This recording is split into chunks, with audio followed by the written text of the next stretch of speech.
नंगे नंगे घूम रहे हैं वो बाबा विश्वगुरु बनाएंगे।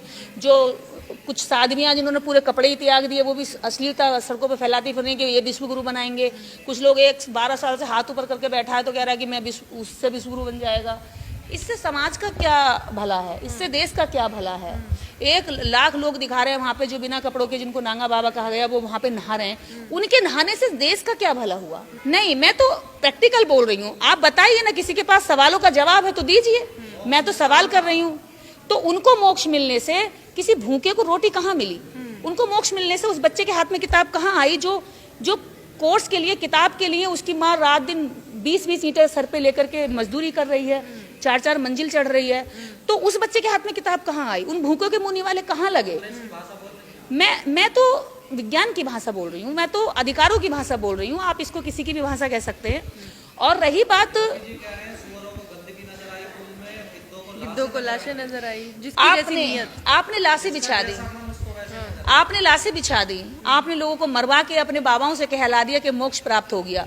अगर ये मोक्ष की ही प्राप्ति थी तो फिर तुम्हारे जिन लोगों को मोक्ष दिख रहा था उनके परिवार के लोग क्यों नहीं है वहां पर? आप सोचिए। चलिए, राजनीतिक विपक्ष को आपने ये कह करके टाल दिया, लेकिन क्या जिनके घर वालों को अपने घर वालों की लाश दिखाई दी, क्या वो भी गिद्ध थे? क्या वो भी गलत थे? नहीं, कौन सी इसके लिए? उसके लिए माफी नहीं, जिम्मेदारी होती है पूरी। एक एक व्यक्ति का अभी तक तो डाटा क्लियर नहीं किया गया कि कितने लोग मारे गए हैं। जब वहां पे हम लोकल लोगों से बात करते हैं तो पता चलता है कि वो कहते हैं कि लाखों लोग की तादाद में लोग मारे गए हैं। तो धर्म के नाम पर देखिए मर्डर हो रहे हैं।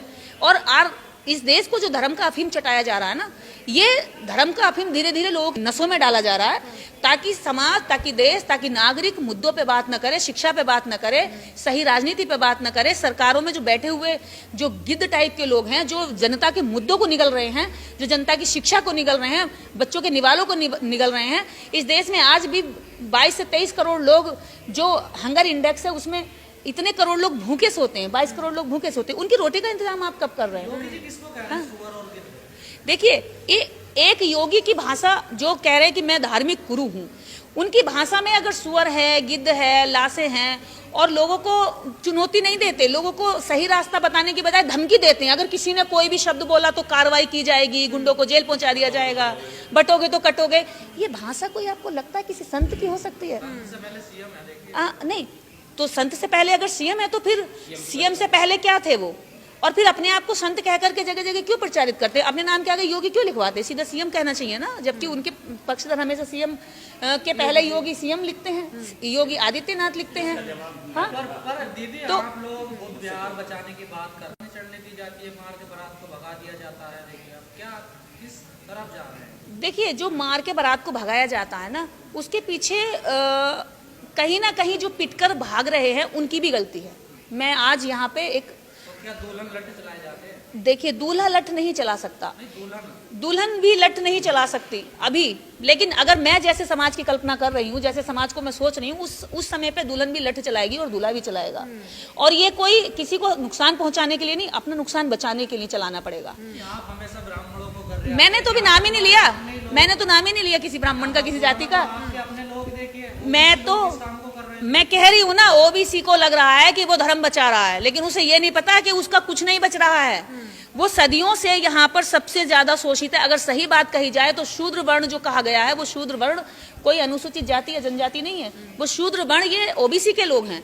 और यही ओबीसी के लोग अपने आप को एक ऊंचा लेवल का मानते हैं। उनके दिमागों में बिठा दिया गया है कि तुम्हारे जो नीचे जो SC ST लोग हैं ये तुमसे नीचे हैं, और उनके दिमाग को एक सेटिस्फेक्शन मिला हुआ है कि इनको शोषण कर लो तो हमारा जो है हम ऊंचे बन गए। लेकिन ओबीसी कम्युनिटी मानने को तैयार नहीं है इस बात को। देखिए, कुछ लोग मान रहे हैं, लगातार उनमें काम नहीं हुआ है। उन पे काम इस बात का हुआ, वर्ण व्यवस्था में वो चौथे पायदान पर है। अभी तो उन्हें ये भी नहीं पता कि वर्ण व्यवस्था में वो चौथे पायदान पर हैं, और उनकी जो दुर्दशा रही है वो कितनी बुरी रही है।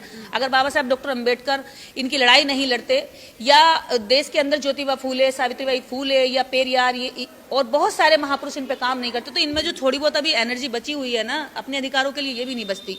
तो आज अगर देश के अंदर बात करें ओबीसी समाज की, तो ओबीसी समाज उस भेड़ की तरह हाँका जा रहा है जिस भेड़ का एक गडरिया है, और वो गडरिया जिसको हम जनरल कास्ट कह सकते हैं, या बीजेपी कह सकते हैं, या आरएसएस कह सकते हैं, या कोई और नाम भी दे सकते हैं।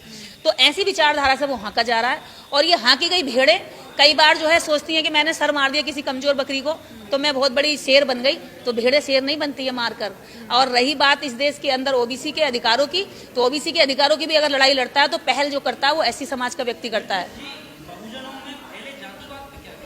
देखिए, बहुजनों का जो फैला जातिवाद है यही मनुवाद है। मनुवाद कोई एक व्यक्ति नहीं है, मनुवाद ब्राह्मणवाद एक विचार है जो ओबीसी एससी के साथ करता है, एससी एससी की अपनी जातियों के साथ भी करता है। वो अपनी शादी भी करेगा तो अपनी जाति की लड़की ढूंढता है, लड़का भी अपनी जाति का ढूंढता है।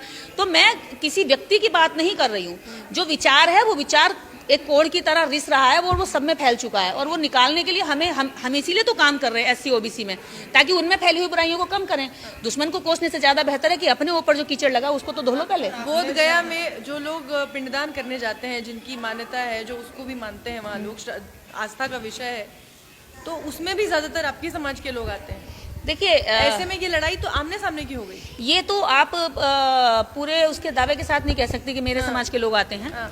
वो पिंडदान करने वाले वो लोग आते हैं जो जीते जी कहते हैं कि जिंदे बाप को रोटी नहीं और मरे बाप को जो है कौए को बाप बना के जो हलवा पूड़ी खिलाते हैं एक दिन के लिए।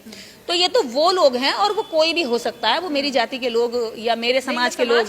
हाँ, मेरे समाज के कहते हैं कि सोया हुआ है, आपस में बटा हुआ है, उनको कैसे उनकी ही मैं कह रही हूँ कि जब देश के अंदर जिस पाखंड को सदियों से नसों में डाला गया है कि भैया आप जो है एक वर्ग विशेष ने डाला अपनी रोटी रोजी चलाने के लिए, कि बच्चा पैदा होगा तो बच्चे को पहला खाना भोजन दान होगा तो पंडित को बुलाओ कि पहले वो बताएगा कितना मुंह में दाना डालना है, कितना नहीं डालना है।